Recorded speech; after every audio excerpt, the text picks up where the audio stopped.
Hello, friends. Welcome back to the channel. My name is Lydia. You're here at Lydia Jane Art, and I have partnered with Legitoria Koine to bring you these beautiful journals here. And this one is just it's handmade, it's so sweet to use, such good quality paper. And that was last month. If you want to go and check that out, that flip there with the quote by How Books Are Good Friends. So that's a very good one. And today we are going to be doing some crafting with a little bit of sketching and some thinking through a really beautiful quote. And I will be talking through some things that I have been finding very meaningful and some science behind why creating is such an important and encouraging thing for us to do as humans, as people who think and feel in a body. And so this quote is going to be brought to you today by Pier Giorgio Frassati, and he lived from 1901 to 1925. And he was this athletic, wealthy Italian who lived an ordinary and vibrant life of faith, but he was known as a man of the Beatitudes and a patron of the youth. So he secretly dedicated his short life to helping the poor, advocating for social justice, and he loved mountain climbing. And so that's why I chose this paper, because I thought it kind of fits well with that. Mountains are just imposing, and I thought this is kind of an imposing image, but also it's got that cool pattern of the leaves on it. So even though he was born into an influential and wealthy family, he rejected materialism, and he gave away his money and his clothes and possessions to the destitute. And so you think about so many people in the world, there's a huge amount of people who have so much wealth, and then even far more people who are living in utter poverty. And so he saw that, and he wanted to make a difference in that. He also was very passionate about the mountains, and he saw nature as a way to connect with God and rejuvenate. And his famous motto for his life was Verso l'alto, which is to the heights, which symbolizes the challenging but the rewarding journey to holiness, and also journeys through the mountains. He did pass suddenly, though. You can see he did not live very long, only to age 24, because he contracted polio, they think, while he was caring for those who were sick.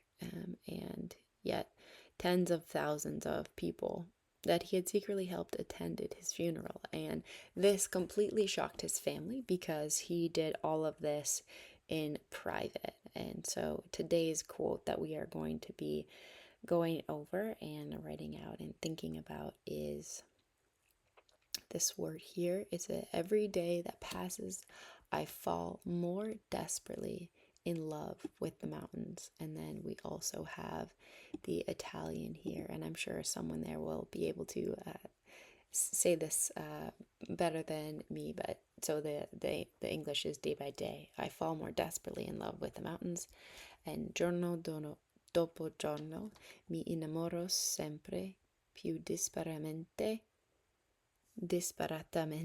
del montagna. And this is just a really sweet and beautiful, I thought, word for us to kind of think about and dive into today, because as we are creating things, as we are in nature and thinking through things and processing and creating with our hands, it actually does something with our mental and spiritual and physical connection. And so creating things, even just making the decision to choose one color over another, it symbolizes and puts our bodies back into a far more peaceful place, because we are in a sense signaling to our body that we are in like a creative zone. And you can then be more calm and you can then be more present. Because most of us walk around with this low grade state of activation in our brains. This is our sympathetic nervous system, our fight or flight system, and it doesn't just turn on for emergencies anymore, it stays on. And cortisol stays elevated, the brain is staying alert. And so when that happens, the part of your brain called the prefrontal cortex, this is a responsible part of your brain for planning, also worrying, also ruminating. It stays active, very busy. And what helps with creating things is that it redirects that cognitive load. So when you choose a color, you decide where to place a mark, you're responding to what's already on the page. Your brain starts to shift into a focused absorption mode. And this flow adjacent state where your prefrontal cortex is still engaged, but it's engaged with this, not with your inbox, not with the conversations you keep replaying. It's really giving this threat detective system that we have something gentle to do, and it begins to take that off. So by this point in the process, if you've been following along or with your own page, or maybe you've just been watching, you may have noticed something. Your breathing has probably slowed, and maybe your jaw's a little less clenched, and your forehead a little less, rippled, and your shoulders have started to relax a little bit. Maybe some of that mental chatter, if you're anything like most people, has gotten a little bit quieter. And that's your parasympathetic nervous system. This rest and digest system is becoming more dominant. And it doesn't happen because you've tried to relax. It happened because you gave your nervous system an activity that is absorbing enough to hold attention, but not threatening enough to release that vigilance that we often feel in our world today. And this is the same mechanism behind why art-based interventions like this show up in research on burnout recovery in healthcare workers, on anxiety reduction, on immune function, stress for anyone in general, right? When the stress response down regulates, the whole system breathes. So I have worked with people, lots of different kinds of people over the course of their lives who are tired of this particular way that comes from giving a lot. And what I come back to over and over is that this doesn't have to be a complicated or super precious or good. You do not have to be an artist. You just have to be willing to make something, right? To be willing to get into it, to be willing to create. And so this page here that I've been working on, it could be finished, it could not be finished, right? In this traditional sense. And that's actually part of the point. The value is not in the product, it was in the time that it took to create it.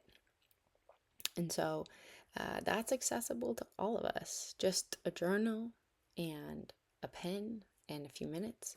And if you are curious about the research behind any of this, the studies on creative arts interventions or the neuroscience of flow states, clinical work with neurodegenerative populations, please do feel free to ask any of those questions. And if you're a healthcare organization or a team that wants to bring this to any kind of wellness programming that you're doing, please do feel free to reach out. But for now, I'd love to know, do you have a creative practice? Does it feel anything like what I've described? I would love to hear about that in the comments. And if you want to try this, pick up these Legitoria journals. They are so worth the price. They are so beautiful. Just get into it. It doesn't have to be this journal, although I do highly recommend finding a space that you do love to use, something that you'll come back to and enjoy, and something that's really good quality so it withstands the test of time and bringing it around to different things. But just try something. Make a mark, see what happens. And so it matters so much to our population because we are living through this extraordinary moment of collective nervous system dysregulation. Burnout rates in all kinds of areas of the population are at record highs, and anxiety and depression rates keep climbing, and we have tools to communicate, and yet we feel more isolated than ever.